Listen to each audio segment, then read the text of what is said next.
All right, here we go. I'm Andy. I was bib 289 at Cocodona 250 in 2024, just a few weeks back. Steve, over to you. I'm Steve. I'm Andy's twin brother, and I was his crew chief for this running of Cocodona and Awesome. pacer. And pacer, yeah, obviously, yeah. What this video is essentially is a sort of a lessons learned discussion around stuff, just as an aid really for people who are training for it, especially those who aren't from Arizona or from hot climates like the UK or Europe. Straight up, not going to waltz. Didn't finish. Made it to 172 and a half miles. 175 when you think about it, because we had a puncture, which we'll talk about it later on. So didn't finish. Whatever. Had a good time, and we're going to talk about some lessons learned. So yeah, all right. So straight up, we'll get into it. We've got an agenda. Training approach. Uh, should we start with the training approach? Yeah, sure. Yeah, okay, so training approach. Essentially, what I did, you can get like coaches and stuff, obviously, and you can do all of this. But what I did was just because of money and time and all this sort of stuff, I found a 200 mile training plan online, and I looked at it and looked at the outputs and basically tailored it to fit a 250 target rather than 200. Would I advise doing that? Yeah, but then if you can afford the time and you want to get a coach, then go for that as well. I found that really beneficial just to have that sort of regular flow of targets to hit. But then the one thing I did, and this is where Steve, you can talk about this, is using where Steve lives in Wales, which is right in the Brecon Beacons, right near all of the gnarliest hills we have. Using that as like a monthly effort. So really from sort of September of 20, what are we in? September of 23, Mm. every month putting in a big effort over at his. So Steve, I'll let you talk about the stuff that you've got over there and why it's good. Yeah, so the Brecon Beacons, for those of you who don't know, is it's like a concentrated area of peaks in Wales. So you've got Snowdon in the north of Wales. Brecon Beacons is pretty much the area between the Elan Valley and Cardiff, give or take, and it's just a load of hills. The likes of Penafan is there, and the fan dance, if you're aware of all of that sort of stuff going on, it's all here. And you've got the ability to tag some big loops on or some big straight line multi-peak options across a few of the fans, Brickenog, the Grinch, etc. But it's a good old place. The only issue is it ain't Arizona. It's usually very wet. It's very windy. It's very cold. And so trying to get that aspect of the training in within the Brecon Beacons is challenging, but you'll more than get your elevation and you'll get your terrain for the most part, especially on some of those Roman roads. So yeah, it's good. It's a good place to train. Yeah, absolutely. I mean, I'll get some stats up while I try and talk, but essentially what I was trying to do is replicate what I could get, what I was going to face in Arizona. So that notorious first day of Cocodona, everyone's like, it's gnarly, it's horrendous, it's all exposed and that sort of thing. So if I go back in time, like one of the longest runs I did was, like a 40 miler. Um, I struggle to find it now, classic. But essentially, you're looking at even on a 30-mile route, which I used to do, you could do from the Story Arms up over the top of the Penny Fan, round down onto the Roman Road, over to Talibont, and then go back again. And that's like 12 and a half miles. Do that three times, and you've done way over the vert that you're going to face on first day of Cocodona. So everyone talks Mm. about the fear of that sort of that first bit, but you can get it cracked training wise. And the worst one, well, here we go. What's this? 31 miles up and over the Penny Fan, and I hit 15,000 feet of vert. So I think on that first day in 38 miles, I think you hit 15,000. So the longest run I did there was a 40 miler, and way over. It was like close to 20,000 feet of vert. So I think the lesson I learned from training wise was get something that's. Sorry, I'll keep looking at my phone.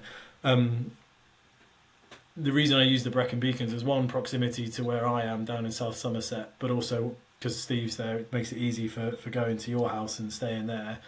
But also, it's just I can't think of anything gnarly without going to the Lake Districts and doing like the Bob Graham route. There's nothing that's close to me that even replicates that. So Yeah. um, even if you hit that route, you hit that route from Story Arms to Talibon and back three times. in a day, that's a good day in the hills. And you look at the weather that we had this year in the winter of 24 has been just disgusting. And Mm. that one hit that 40 miler and pretty much hypothermic off the back of it. Just 10 hour -10, just awful. And obviously -10 centigrade is nowhere near the temperatures you're going to face in Arizona. But what are you going to do? Um, Anyway, so that's training wise. Training plan off the internet, not the best maybe, but whatever. And training solution was Brecon Beacons because it's the best and the gnarliest, and you're gonna get yourself humbled. Should we talk about kit? So what do we use out there, Steve? What were we wearing in Arizona? What was the rig? Um, A rig. So, Lycra. I think shoes is a good one actually to start with. So Mhm. the terrain in Arizona is the footing is extremely rocky. I didn't go up some of those big climbs like Jerome and all that sort of stuff, so I don't know the full extent of it. But the stuff I covered, extremely rocky, extremely dusty. So your average, I'm a big fan of Salomon, big fan of like minimal profile shoes and all that sort of stuff. But I think personally, as an amateur, that would absolutely wreck your feet. And those Nikes you got us, what were the name of the Nikes? Zagamas. Yeah, These are yeah, they bad, felt man. good. They felt really good, and I think being a twin has its benefits because we've got the ability to test kit and it's going to fit us because we've got exactly the same size feet and bodies really. But having the ability to Yeah. test some of those shoes and figure out which ones work for us was useful. So we went out with those Zengamas, Zigama, I think you say. Zigama, and they held up good. Lots of different shoes there. Lots of people wearing like Speedland, etc., and some other weird and wonderful trainers. But for us, that they seem to work really good. So they were on the feet. Um, Just one sec. Clothing wise, I actually saw a bloke in speed cross right at the start. So like in the first 5 6 miles when you're just chain ganging it through that first bit. I was like flipping bloke right in front of me. I was like, he's wearing flipping speed cross. He must love it. But maybe that was because that first bit you're going uphill, and I mean fingers crossed you changed out because the down coming off like going up to Camp Kipper is minging. So mm, maybe it was all right going up. Maybe they maybe just wanted it for I mean if he kept those on for the whole race, Jesus, I don't know. But yeah, it's yeah, good. I think what's good with these, and it not they're like kind of trail but kind of road, and whereas speed cross is more like you're getting on for fell running there, and you're not running fells, you're not running on mud in no, Arizona, you're running on, I mean like baseball size rocks. So yeah, yeah, they work yeah. So extremely well. footing wise, there was that, and then clothing wise, mainly was lycra leggings or lycra shorts, Ronnie Run Hill for the night time, or the over pants when it gets cold, and then the upper half it was sun shirts. Really wasn't like fishing, so Yeah, keeping the sun off us whichever way we could, but lightweight, breathable sun shirts, keep with it some sort of sun factor built in. yeah. Um, I and think for me then as well, the one thing I learned, like I haven't had to deal with chafe ever. Like I got the gnarliest chafe, like nuts. Ball bag raw, and inside of my legs and my butt crack just raw. I've never had it that bad, and mm, and I don't know whether that's the lycra. Not people running in lycra, but as a bigger guy, sort of, I need it on the inside of my legs. I can't run in short shorts because it'd be terrible. But so that's something I had to think about, and it might just be. I was chatting to a medic afterwards, and he was like, "Again, if you're not used to that, you've got to as soon as you have a break, wet wipe, just clean all that sweat off, dry it, then lube, and then crack on again." And my problem was I was just thinking go, go, go. So I got a bit of a twinge of a chafe going, oh, it's a bit chafy. And I didn't deal with it until I got to Crown King. And by that point, I went to the Portaloo to sort myself out, and I could not believe what I was looking at. I was just like, dropped my pants, and I was like, what on earth is going on there? And then you're dealing with that. That's 38 miles in, and you're thinking, great, 200 odd miles to go. But that's a lesson learned. If you're not used to that, mm. it's get rid of the sweat, get rid of the salt, and then it's just admin really. But I think also yeah, just on the chafe, might as well cover that as well because yeah, you were using Vaseline at the start and then you switched to nut butter, didn't you? And I think the nut yeah, butter, yeah. I think again because I was using what I was used to. So in the UK, where it's not you're sweating, but you're not like dripping buckets like I was out there, and Vaseline works fine, but then I guess it blocks. So it can block pores and stuff, so it aggravates the skin. So you need to clean it more often. Whereas the nut butter was, we were chatting to that squirrel's nut guy at the start, weren't we? And I was just saying how good it was. And yeah, lesson learned. Don't use Vaz. Well, I don't know. For me personally, I won't use it again because that was just horrendous. Yeah. Yeah, still recovering 2 weeks later.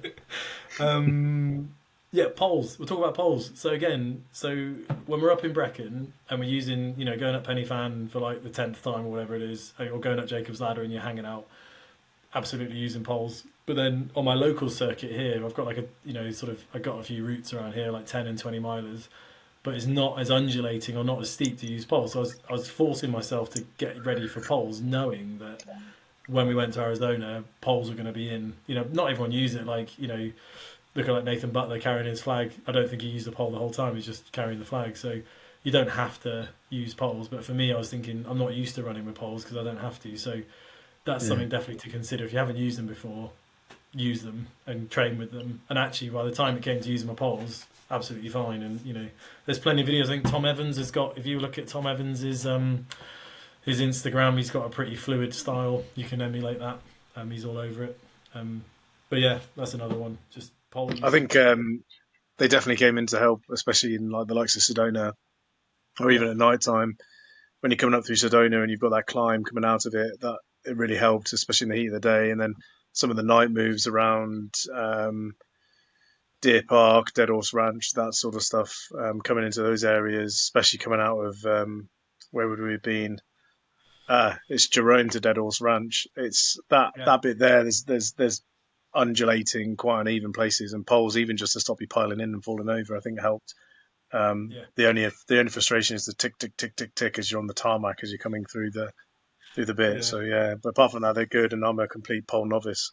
So I'll tell you what else they're good as well. You go through the dells, like the granite dells. So when you're coming out of Prescott, you go Whiskey Row, and then you come out of Prescott, head to the dells. Me and a chap called Jared Rood, so me and Jared were heading through there together, and actually, because you're stepping over quite big gap, you look at that, you're like, oh, it looks really pretty, it's really nice, but it's quite a ball ache. You can't really run it because you've got to. I mean, we were going pretty quick through there, but you're sort of you're like a marching pace, if you like, through there. And again, coming off of Mingus, going into that's honking. That's a really, really bad, just awful bit of downhill. And I mean, it's nice views and everything, and you can see out to Sedona, but if you're looking to steady yourself coming down there, and I saw actually someone rolled their ankle right in front of me pretty bad.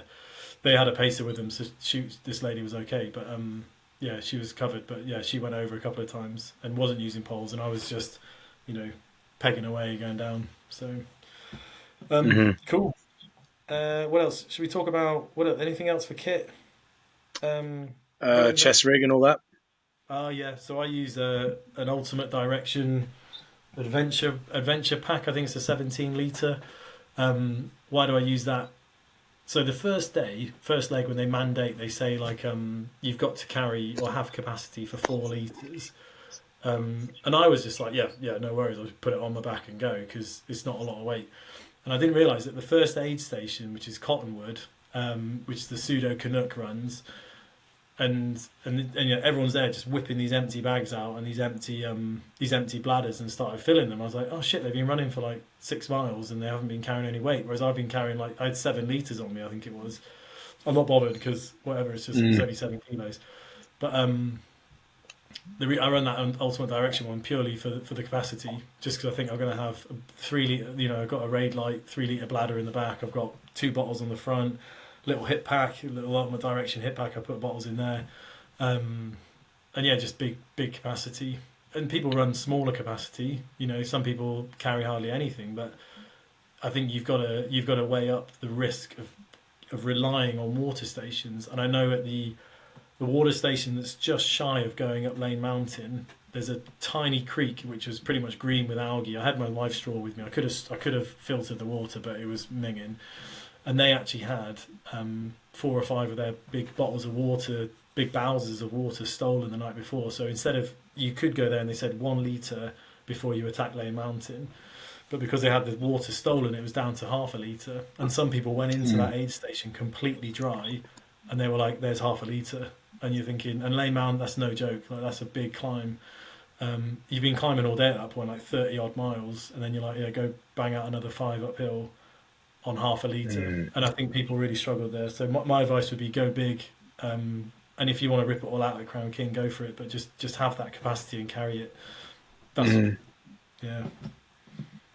I don't know. Yeah. That's my opinion, anyways. Just go big.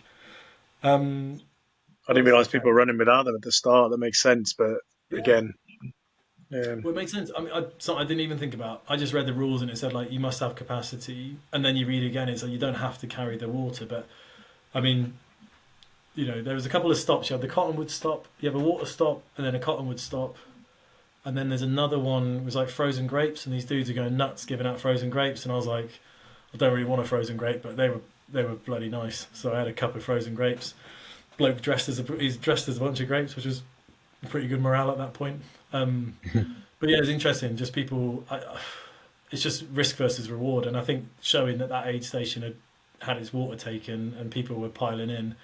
yeah. At that point there were people like, "Oh, mate, can I borrow your straw?" And I was like, "You don't want to straw that water. That's minging."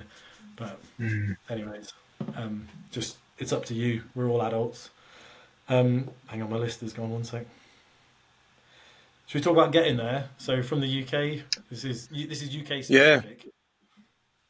How do we get there, Steve? yeah. So we co-located. So I drove down to Somerset, come to you, repack the bags, and then we got over to Gatwick. We stayed in the hotel the night Heathrow. before, Heathrow. Heathrow, and then we stayed in the hotel the night before at Heathrow, and then just flew on out. So the flight out was direct to Phoenix, which was absolutely fine. When we landed, we'd got a hire car, and the key effort was getting the right vehicles. So we'd heard about some of the drives and some of the routes, and we can talk about some of that in a bit.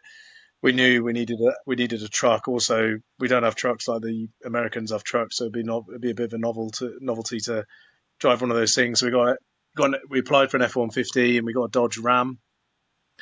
So the biggest thing I've ever driven in my life. And it was okay, but it was quite spongy drive. In a weird way, luckily we got puncture on day one that we couldn't really fix. And so once the race started and we had to run in that morning of the race because we couldn't get the tire out, we didn't know how to take the tire off this American truck, the spare one. And you started the race, then I drove back down to Phoenix from Black Canyon to change the truck out, and then we got an F-150 at that point, which I'm really grateful for because the drive up to Crown King is miserable and it's long and the road's crap. And actually, the handling of the F-150 was much better than the Dodge Ram. One of the other crews, Brandon's crew, had a Dodge Ram.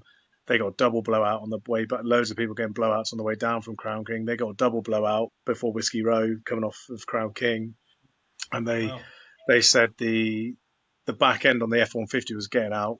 Their back end and front end was going all over the place on the Dodge, and I think something a bit stiffer, a bit lower profile worked better. So I was quite happy with the F-150. Anyway, cars aside, on the way Hang back on. we flew. Sorry. Just go back to cars. Should we talk about because the Crown King that's a pretty pivotal moment because that's the first time you see your crew. What Yeah. was going on with what was going on with the RV that got stuck there? Oh yeah. Yeah. The lads in that truck. So yeah. So Crown King last year, not this year, last year, I think they had a bit of a mosh up there and it got too hectic. So this year they did a filtering system. So everyone got to Bumblebee Ranch at some point. They didn't have to get there. Some Yeah. people left straight away after the race started. I had to go down to Phoenix and back up again, so I didn't get there for a bit. But then essentially you're waiting at Bumblebee with the live screen. Um, and then once you're runner past a certain point, they give you your ticket and you're released. And then you're off at the road. You go up the motorway, one junction, off you go. Oh, no, you don't even do that. You come out this ranch, turn right, and you're just off up into the hills. And the drive-in is some of the most crazy driving I've ever done. But it's just mountain passes, loads of switchbacks, lots of dust, obviously no road markings. And you're driving all the way up to Crown King. Some of the driving as well. I don't know how many people have noticed this or said anything online, but there's some absolute arseholes coming off that mountain on the way down. So there's been 3 fatalities on that road in the last month or the last 3 months, multiple fatality crashes.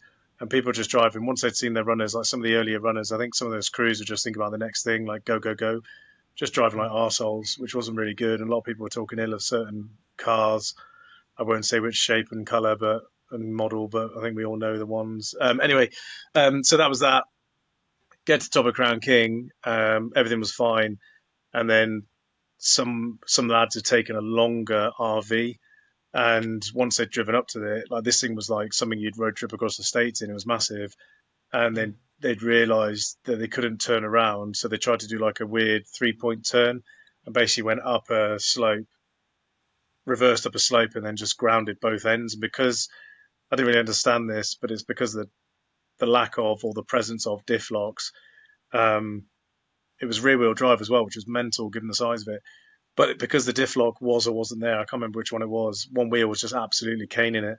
So all the Right. crews, like um, Orange Hat Man, Scott's son, me, a few of the other crews, were all trying to figure it out, trying to push it Garrett.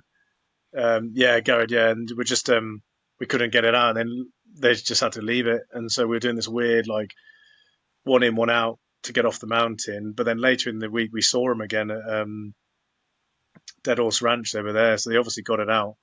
Yeah, But yeah. that was a bit of an issue. But I think the moral of the story is don't take anything big up there. Some people were going up there like a U-Haul van. I don't know if that was part of the race or not, but it was a challenging drive for anything bigger than a truck, for sure. Yeah. So I think the Sprinter. I've seen a few people. I know Scott Allred and his son Garrett and his wife were in several Sprinters up there. I think the Sprinter's probably as big as you'd want to go, maybe. But yeah, I guess something we hadn't really considered. We just thought get a 4x4 flatbed so you can throw the crap in it, and then back seat is flat so you can lie in there. And yeah, but I yeah. suppose And if there you've was got a some, big some crew where was you've got loads of paces and that, you might need something bigger. But just be careful of those roads, I guess. Yeah, there were a few blowouts on the way down. Apparently, the road has degraded on the way down. So the council or the local, whatever you call it in the US, has put in rebar to try and keep Ooh, some of that road, and then that rebar's sticking up and it's taking tires out. And I oh yeah. know there was at least 3, 4 instances of blowouts on the way down. I know I was So running with Scott. yeah, There you go. I was going to say it took me on the way up it's like an hour and a half. On the way down is like an hour and 45, an hour and 50. I just proper slowed down, and then it'd gone like 10:30 at night by that stage. So I just went to Bumblebee Ranch, just pulled in, just turned the engine off, slept for a few hours, and I made it up to. I was heading to Whiskey Row after that. Yeah, yeah, yeah. I was just saying because I was running with Scott and a couple of others like Jared and who else, Carell and a couple of others, and we actually saw loads of that rebar coming out the road. But it Mm. tended to be near the side where I guess there's been like rain wash off, and so I just did my bit, a couple of rocks over it, but I don't know, not the best condition roads, but yeah. But the 4x4 worked a treat. I think that worked well. It wasn't too expensive either. Like sort of cost of hire is pretty decent. No, it's about $100 a day, not even that. Yeah, about $90 a day. I think also like we might as well go straight into the car in terms of car admin. If you're crew chief, I think it's useful experience being just this race, but having a vehicle that's big enough where you can move stuff around. Where if you need to, all of you, if you have four of you, you could all sleep in there. If you've got space in the trunk as well, so we would do admin in the trunk. You could sleep in the trunk as well if you wanted it. We offered other racers, runners if they wanted to sleep in the trunk, but they didn't take us up on it. So little things like that really helped. One key aspect though, if you think about sleeping, is like the angle of the back seat. So if they're too angled back, that's gonna be uncomfortable. So the F-150 and the Dodge is quite flat. Some middle seats have like a cutout, which would just piss me off. If I was on my side and my knees were flopping down in the cutout, that would annoy me. So we just made sure, like a weird thing to look for is like what does the back cab actually look like? Get a dual cab. What does the back cab look like? And then obviously there's plenty of space in there because they're massive trucks. So loads of cans and food and everything all over the place. So yeah, that was good. I think one thing I would do as well is when we pick up the vehicle is ask them what do you do if you get a puncture, because the morning of the race. I'll cover this story quickly. We went to race check-in the night before the race brief that Steve did, and we did all packet pickup, and then we noticed we had the tire pressure alarm came on, saying it was down to like 25% or something. So we Mm. went to luckily petrol station nearby. We're like, oh, it doesn't mean anything. Put some air in. Went to bed that night. We were staying at Black Canyon campground because that's where the start line was before it moved to 3 miles up the road, or 3.5 mile up the road. And then in the morning at 2:30 in the morning, when we wake up, we go outside to check the car, and it's completely flat.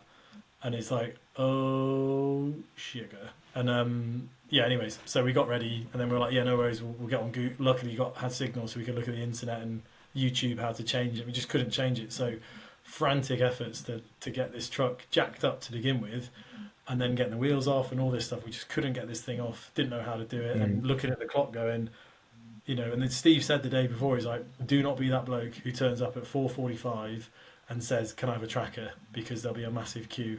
And I'm looking at my watch going, it's nearly 4. We've got 45 minutes to run 3.5 miles and get there in good time, get a tracker, and 50p, 10p. Anyways, so yeah, we did it, made it to the start line. Probably not the best start to a race, a 5k insertion, but luckily there's a huge queue, so the race got delayed. But yeah, that was a Yeah, little bit strange.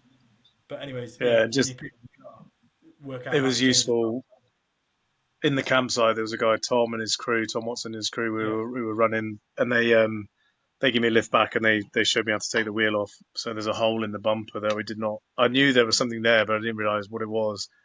Plus, it was half 2 in the morning trying to change a tire. It's not ideal. So yeah, good lesson learned. We should have probably done it the night before. yeah. I think as well, looking like we'll do some final observations in a second, but just looking at the time, I think what I would do in the future is not. I wouldn't even stay at Black Canyon. Great, lovely campground, great location if the start's there. But I would be very tempted just to sleep at the start, put a bivvy up, just camp out, and you can get away from all the noise because you could just you walk to the other side of the field and camp out. And there's actually some bloke who'd done that when we were there, weren't we? He'd put it Yeah, in the tree. He had a tarp slung in the trees, so just the stress of that 5k run, man, Jesus, just ridiculous. yeah, yeah. Not ideal. Absolutely. I was like flying all this way, and I'm not going to get DNS. Never mind DNF. Ridiculous.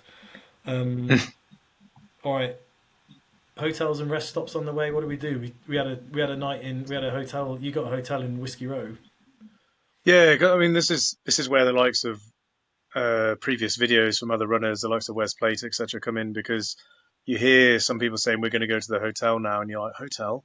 But then actually, where some of those spots are, there are hotels, and some crews were going straight to hotels as soon as the runner left, I guess, to get refreshed. But um, I knew from speaking with you and just from messaging you, I was like, you probably needs a bit of a proper sleep. And it was the heat of the day. You don't want to be sleeping in the back of the truck at 1 in the afternoon or whatever it was. And so in Whiskey Row, on the corner, I can't remember the name of the hotel, but it's on the corner, just like 100 meters down from the aid station. Is a lovely hotel, and just went in there, talked to the lady. It was like $125 plus tax, so whatever that is, $140, and we used Yeah. it for like 2 hours, but it was worth it. So I had a Really? shower, and before once you got out of the shower, before I even closed the door, you were asleep on the bed, bang, and you had a good old hour and a bit, and then we had a proper admin change, proper morale boost, food, water, redressed everything, and then off you go. And I think that's worthwhile. It's the only challenge is I think is unless you're really able to keep on timings, that was just an ad hoc, like let's just do it. And I think from a Yeah. morale perspective, it definitely helped. It gave me a chance Oh, just to make sure that everything was going and going good. So yeah, yeah, I was dealing with bloody chafe again, so I was just like, I saw your burst into tears. I was that done in. And the other thing as well, when you get up to Kipper, does Wamatochik have a? I think Wamatochik has a drop bag at Wamatochik. Put a daytime top in there because we went to Crown King, and then we're off to Kipper, which is Mingin. That's a horrible climb. And there's a couple of aid stations, but they're just like tents, open-sided tents, cold, really cold if you go through at night time. Just look after yourself. But then when you get to Kipper, you're coming down from Kipper and you're dropping down. You go from Kipper to Wamatochek, and it's sort of access roads, sort of paved, gravelled road that, just cut back, switch back, switch back, switch back. And then you work your way into Prescott, into Whiskey Row. And that route is like through this never ending trail system through these trees. And I was just threaders. I was there like, get me to bloody Whiskey Row because I'd forgotten to pack a day top. So I was wearing a long sleeve thermal running top, and I was just slowly cooking out. As soon as the sun was coming up, I was like, I'm going to cook out here. And you go past like Friendly Pines, you go to Wamatochek, and then you go and past like the Friendly Pines. It's just these places are like, I don't know, like little wooden huts in the middle of nowhere. And then I Mm. got to Prescott, and I was just completely cooked. I was the threaders, and my morale was low. So actually having that there was brilliant. And you got like, Mm. the aid station at Whiskey Row is really good. You've got all the med team there, like Pseudo Canuck and Yeah. everybody, massage tables and everything is great. But to actually just to take my head out of the game and go, just give me a break, and just to wash and just sort this bloody chafe out, Mm. that was a good shout. So yeah, thanks for that. Didn't realise it Yeah. was that good. No, it's Like, I owe you one there. no, it's good. It's a nice point as well. Like from a crew perspective, that's one of the first times you start seeing some of the other crews. And so if you're a complete noob like me, trying to figure out what other people are doing and just learning by osmosis and just chatting to people. Like I pulled up next to Wes Plate's fiance and just had a quick chat about stuff that they were getting on with and they were doing. I think she was having issues with her hire car as well. And then going in, I saw Scott's son as well, Garrett, Garrett, yeah, good Garrett. lad. Yeah, so Garrett was there, and then lovely lady Angela. She was there. I was chatting. Her runner was she was doing really well. And so we were, and there's places there. Whiskey Row's a proper town. Like we were able to get breakfast. Like I just inhaled a breakfast burrito and a stack of pancakes. I was absolutely famished. That's the other thing to consider too. Is like because you're focused so much on your runner, you forget your own admin. So by that stage, I think I hadn't eaten in about 24 hours, like properly eaten. So I was like, I need to eat. And then Yeah, you're also trying to like catch up and do things prior to the runner arriving. This is the first time we experienced the lag though with the timer because I thought I still had half a mile and then I looked up and you were literally across the road. I was like, Christ, there's Andy. So I shouted like, come over. And then, yeah, just some lessons learned really in Whiskey Row. But yeah, it's a good place. There's a couple of hotels there. Not too bad really. If you just think about it, it's not too bad. But yeah, it's good. It's a good little stop. yeah, man. Um, the other thing was sleep as well. So the other options, obviously, trail napping, and I saw people do. There were people doing some hilarious trail napping. That we were going up to Kipper. So this is like the first proper night, and like night one, going up to Kipper, just death march. We had a crew of six, and I forget everyone's names. Me, Scott, Jared, Drew. Oh Christ, Kenny, this other bloke, and yeah, it's just a little crew of like six or seven of us just chain ganging up this hill. And then there was this guy. I thought I was tripping out. He was in like a full-on bivy bag, like red bag with a framed bivy bag, and he's there just wrapped up, just fully out of it. And everyone sort of stood around like, oh, he's asleep. Like I did not expect to see that, just like a full-on tent.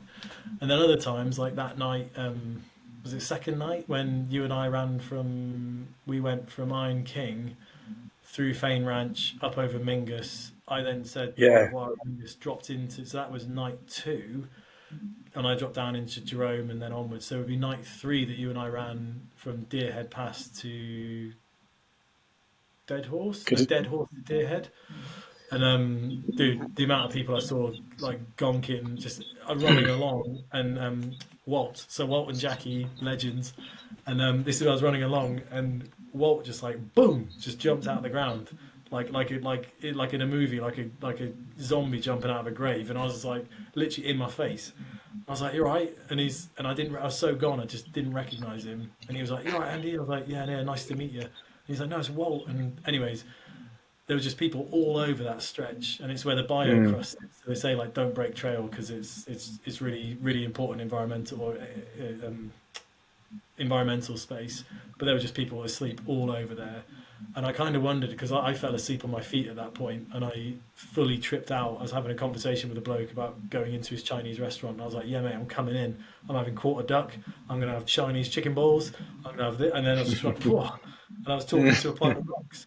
So and then that was the other point. My head torch. So I was there like that. I was like, I've just had a Chinese conversation with a pile of rocks, and then my head torch started blinking, and I was like, great, I'm in the middle of nowhere, no ambient light. I frantic got my batteries out, and I've got my batteries in one hand, head torch in the other, and then the next thing I realised, I was just there like asleep, and my poles are in my chest, and I'm asleep just standing like that.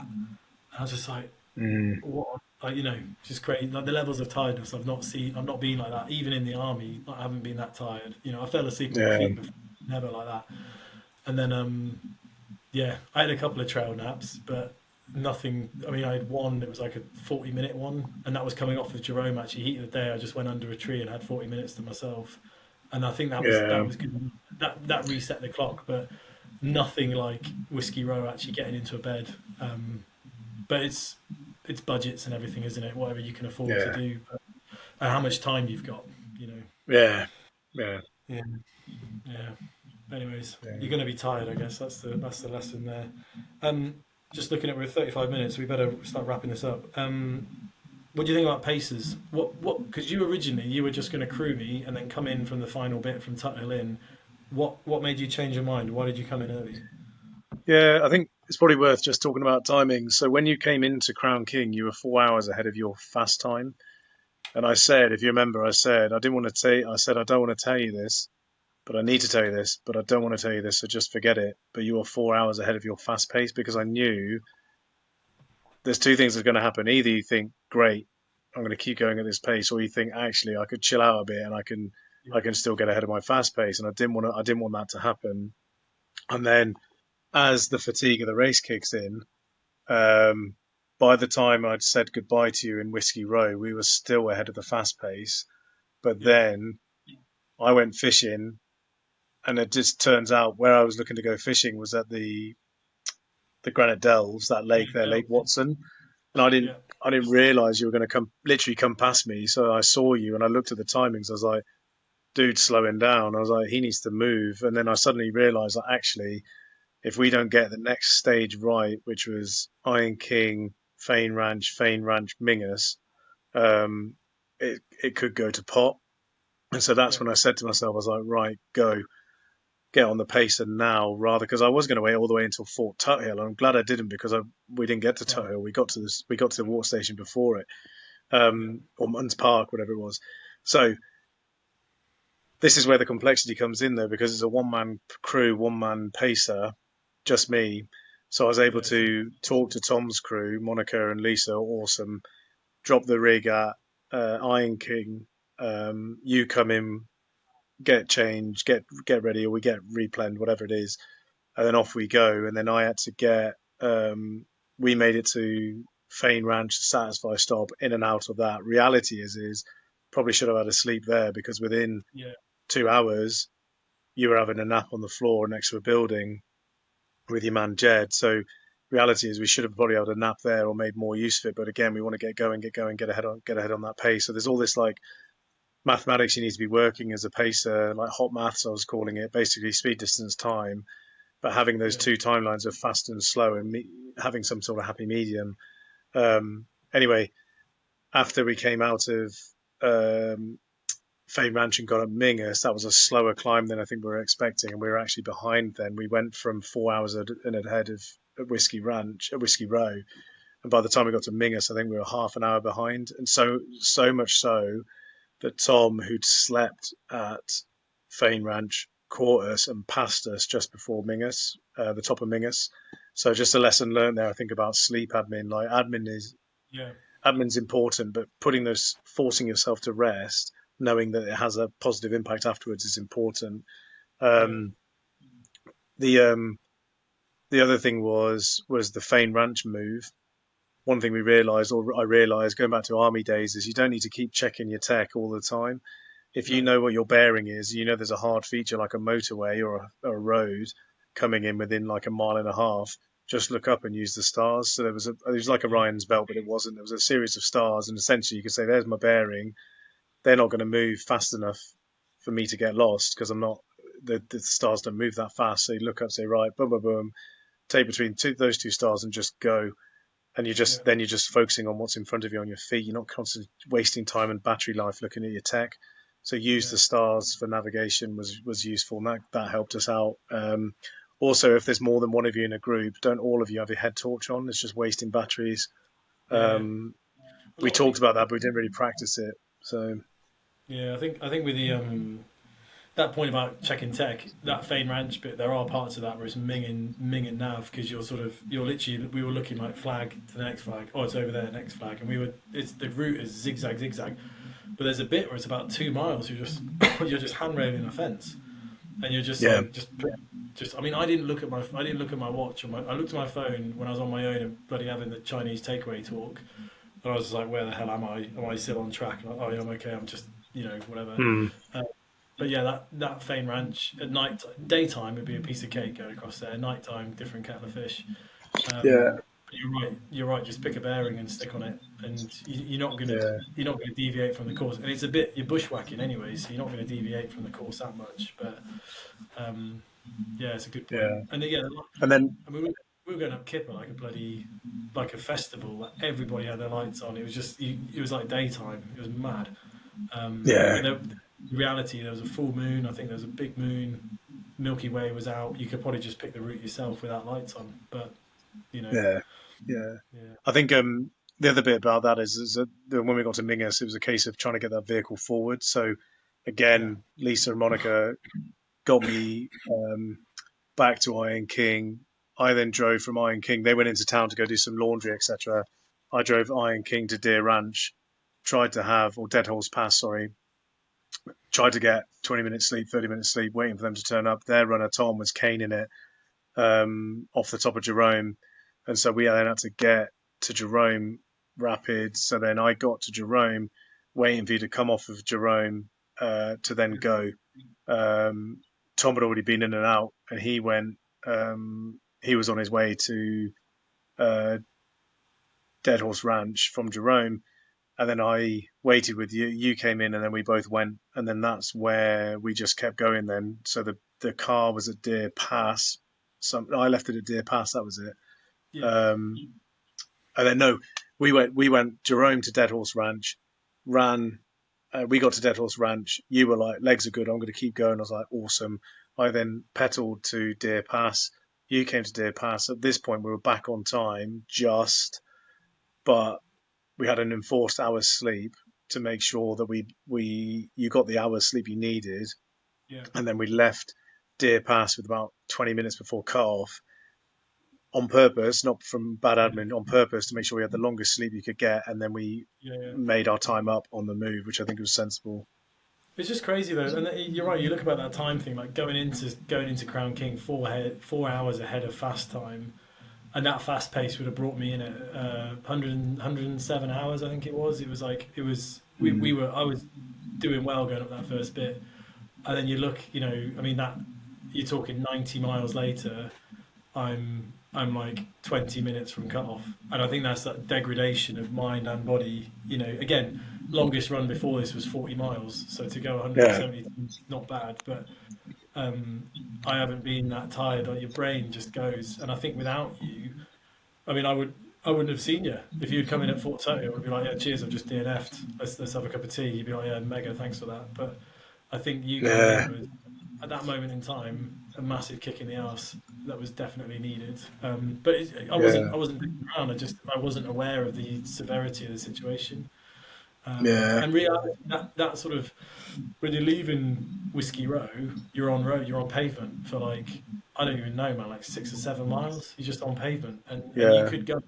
But bear in mind, I bloody balls are hanging off with chafe. I was just like, this is ridiculous. So I was trying to get my yeah, body moving again, get my mind right, and then it was like when we met you at the Dells, and it was like, right, got to get going. So yeah. again, I think that's it's worth saying as well for people who are new to this, but also just altruistic. I think we've had this chat, so I'm happy to go over it again. But like this is your race, so like when yeah, you're running on the course, you need to make sure that you are being selfish to the point of like making sure that you are hitting your timings, you're hitting your nutrition, you're hitting your sleeps. Because if you don't, there's only one thing that's going to happen: either you pile in or something worse happens, especially in the desert. And so yeah, the role of the pacer is to make sure that the person they're pacing is moving to the timing they've agreed to. If there's other people there, rod them off. Like you've got to rod them off because they would do the same to you if you didn't have a well, pacer. yeah. Well, that was my point. So looking at time, and we better move on to sort of final reflections, I guess. So the my point here is it says user of pace is great if you have them. If you have a pacer, that's great. Plenty of people do it without pacer, without crew. They're just absolute maniacs and big up them. But if you've got a pacer, use them. But again, they will crack the whip, and they need to crack the whip because the reality is that even like when we were chain ganging up to Kipper, I was at the back because I was struggling with chafe and in some quite bad pain, and there was parts where I was starting to get dropped, and then actually we went to Kipper and then we went down to Womatocek, and that became like just a one man race. Everyone just broke. That whole crew just spread out, and we regrouped later down, 20, 30 miles down the road. We regrouped again, but that's when I think everyone was like, I'm getting after it, and actually the reality is it's okay to get dropped. You Yeah, drop. I got dropped off that bit because I had to go and sort myself out and give myself a clean down and whatever. One of the guys went to go lay a cable. He got dropped because he was doing his business in the bush. And then later in the race, I dropped. I was with the crew and I just had to solid them off and just headed out into the night.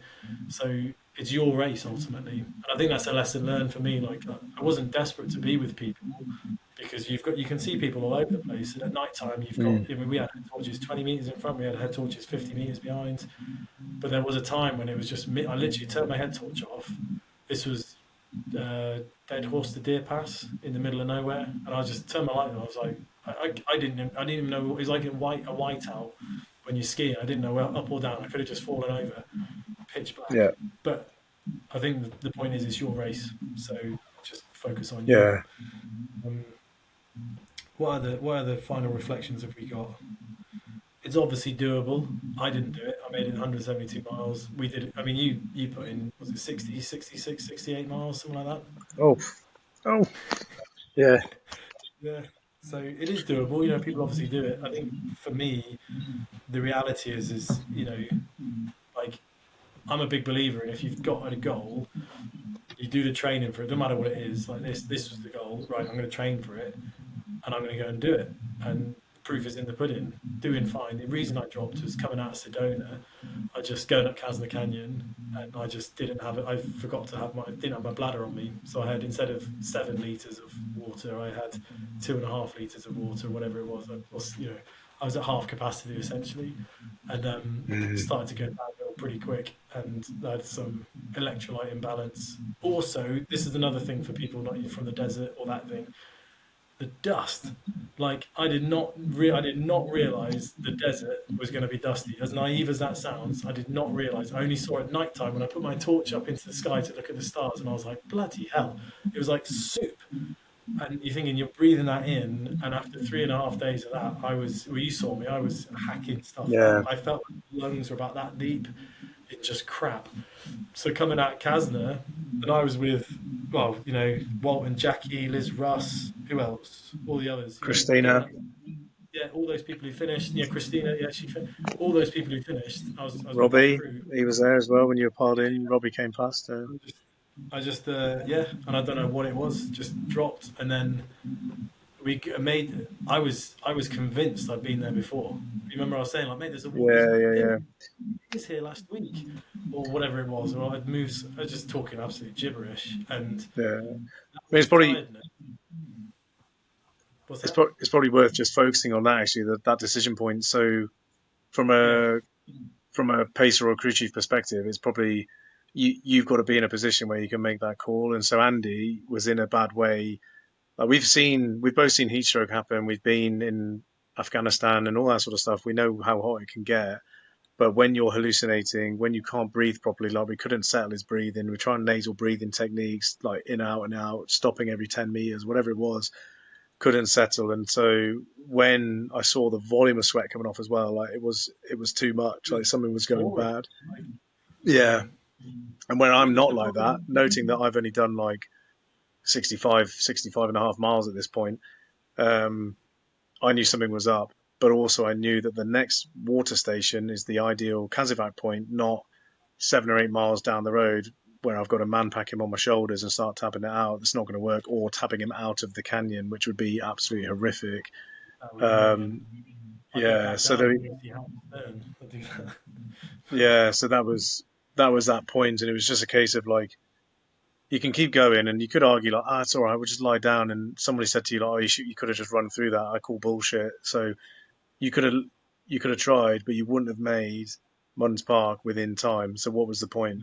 You would not, the speed you're moving. And actually, when you look at those who did progress, some of them made it through. Robbie, Christina, your man, I can't remember, um, Liz, they all made it. but a lot of the people who moved on didn't. And when we drove past, you won't remember because you were asleep, but when you drove past, there's a lot of people in a bad way, Yeah. Well, and the they medic were said, hydrated. You weren't. yeah, Dr. John said, he said, like, he said, why don't you want to carry on? Really, I mean, shout out to him because he said, I can't make that decision to DNF for you. I can't, unless you're like in a shit state and your legs hanging off or whatever. He can't bin you, so you've got to make that decision. But that reality is, I mean, I was moving at under 1 mile an hour at that point, and we're still six miles away from Munns Hill, Munns Park, is it? And that's the Munspar. point where the 125 got the shuttle from there because they weren't allowed through that little salient point. Um, yeah, and the sad reality is like, well, that's us. We're gonna wrap. So it was like Yeah. it wasn't giving up because I still had that fight in me, but it's just that sad. We sat there and we just the reality is that we're done, and I could have pushed on, but I would have sorry language. I would have gone absolutely man down, and Yeah. like you said, you don't want to be carrying me, and vice versa. I wouldn't want to be doing the same for you. So Things though, like we know that we can come back in 2026 and smash the yeah, hell yeah, out of it, and we know, even though I had it there, you have to take that water with you. You have to take that full bladder oh with yeah, you. We have to have electrolytes up the yin yang in every single bit of water that's going into your body. We know all of that, and we know yeah, also if we get the pacing right, we'll be going through Sedona. I watched the Cocodona Chronicles today. The 73-year-old chap, he went through oh yeah. Sedona about 3 hours before we did, judging by the where the sun was, um, and he breezed So through it. So I'm like, he was a morning. Yeah, I think he went through about 10 or 11 o'clock, and we go through at 1, 2 o'clock heat of the day. yeah, Um, not ideal. yeah, I think the thing is as well. Like you look all those lessons learned. The water's the big one for me. And that first day, like several people got caught out going into the water stop that had the water taken, expecting to get two bottles, get a litre, and you told half a litre, crack on. The Mm. morale, the hit that would take on your morale is massive. And I think for me, just literally big mistake was wherever I picked you up before where did we go before Sedona? Was it? Oh, got to Jerome, Mm. and my bladder was in the car, and and the car weren't there, was it? It was at bloody wherever it was, and I just Dead didn't Horse even think. Ranch. I didn't even think. I was just like, yeah, let's go, let's fill up and go. And you're like, ah. So two things: always have a bladder, even if empty. Just leave it empty in your bag, ready to go. Life straw, Mm. quick straw, whatever you want to call it. Because then, if you find a river, which we went through several going through Sedona, you could even go around the back of a house and nick the water from the tap. Fill that bladder up because you go through Sedona and it's red as. Even at night time, it's hot. Um, but that's it. That's for 20. Sold out for next year, obviously. But 2026, we're back. We're gonna as soon as they open it, man, we're on it, and we're gonna get in, and we're gonna get it done. Yeah, So yeah, yeah, yeah. No, I think another thing as well is like the scale. So when you look at the map and where we got to, so like 172 and a half or 172 miles, it's pretty wild when you remember what it looked like when you stood on Mingus and you look yeah, across and you can see the mountains or the valleys of Sedona in the far distance, and they're all grey, and you can't really see what they're at. And then you get to even Sedona and you look Skelton. back and you see Mingus, and Yeah, then you realise actually there's a horizon before Mingus, which is Crown King. There's a horizon before that, which is Black Canyon Ranch and all that. And you think like the scale of it from a crew perspective, from a pace perspective, from a runner perspective, keep that in your head. So when you're seeing the same people or people are leapfrogging you or you're getting dropped or you're dropping them, it's going to happen because at some point, yeah, which happened to us, you will come to a concluding group. So our group at the end was the likes of those in Casner Canyon, where it's like Liz and Robbie and Christina and all them. And Christina, we passed Christina in Sedona. I remember we gave her some encouragement and all that. And you see the pace that she was running on the final stretch. Kudos to oh her yeah, because she was kicking ass. So there's yeah, this whole like peak and trough, peak and trough, peak and trough. If you can keep that in your mind, I think the pressure is lessened from an yeah. amateur's perspective anyway, complete amateur. I think for me as well, I never once like on the start line. Bearing in mind we just put in a 5K shift to get there, I was bricking it. I was so scared going. I've never been scared like that ever of anything. and I was so scared. But as soon as it was like go, and he's like, okay, I'm in it, and you're in it, you're in that fight. And for me as well, I never, I looked at my watch because I was conscious. Like the first bit, I was like, how am I doing? What's my pace? And I was like, sod the pace. I can see the front and I can see the back. I'm in the middle. Just stay in the middle, and you're going to be fine. And then Mm. I never once got phased by the distance, and it was always next stop. Next stop is Cottonwood. I'll see Nicola and the crew there. Then I go right. Next stop's Lane Mountain. I'll have a proper aid station. Then I'll go to Crown King. Then I'll go to what's it called? Kipper. Horrendous. Get ready for the Kipper climbers minging. Then on to and everything was just next stage, next stage, next stage. That's all it was. Um, and for me, like that's as they say, you got to eat the elephant one bite at a time, or Mm. um, and yeah, and that's the thing. That view from Mingus, I'm looking down off Mingus, thinking, oh, this is a horrendous drop from Mingus, and then you realise, oh, it's Mingin. But you could just see Sedona. Like Sedona looked like tiny little chess pieces. You could move around this valley is just gone, and it's Yeah, massive. You're like, and then when we ran past Sedona, and those spires are like hundreds of meters tall. It's bonkers, absolutely bonkers. yeah, yeah. But anyways, That's don't get cool. phased by the distance. Just break it down. Yeah. All right, dude. Well, look, we're up to 56 minutes. We better wrap this up. Um, any final reflections? Um, well, I was going to ask you, like, is there anything that you change? Um, I'd have a bladder going through Sedona. I would not rely on food. Food. We didn't even touch food on this, but anyways, all my nutrition was based off stuff that works here at home in the UK, and it's absolutely great. I use Cliff Blocks, I use Goo Gels, I use Cliff Bars, Haribo, big fan. Water, obviously. Electrolytes, I use like what's it like? Just anyways, electrolyte tabs, that sort of stuff. And I use salt caps, salt pills. So that's all I used. But actually, over there in the desert, a Cliff Bar is horrendous to eat in the middle of the Sedonan desert when you're dry. Like I literally couldn't chew it. It was just like get out of my Mm. mouth. So looking at the future, what would I do? And it's things. That's why there's like tortilla wraps and stuff. There's like shitty, plastic cheese in a tortilla wrap.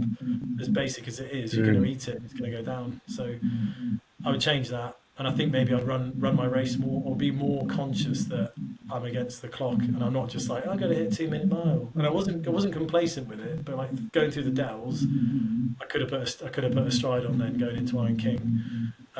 But again, dude, the chafe. I'm not going to rely on the chafe as an excuse too much, but it was horrendous. And 2 weeks later, I'm only just healing up from it.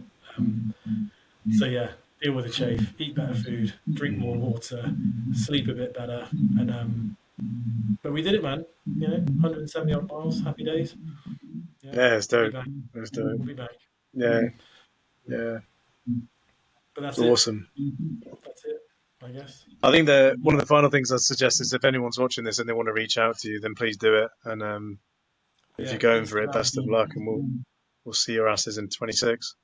Yeah, yeah. Best resource is there's the Facebook runners group, the Cocodona Facebook runners group. If you're on, I signed up to Facebook just to go onto that really, and obvious the big names that Andy Glazes, the Wes Plates, all those guys on Instagram. But then also look for the mid pack and the back of the pack. Find them. Liz Russ, absolute machine. She's all over it. Several others. Just find them and understand where you might be pace. Like Brandon Hozak, what a beast. That guy. Find those people, reach out to them. I'm sure they're keen to share their stories and share what works for them. So, Dave Brownrigg, what a machine. That guy. He finished and then went back out and paced Liz Ross. Like maniac. Loves it. Um, anyways, that's that. Should we wrap it up? Yeah, cool. All right. Job done. See you in 2026. See you then. See you in a couple of years. All right. Cheers, dude. See you in a bit.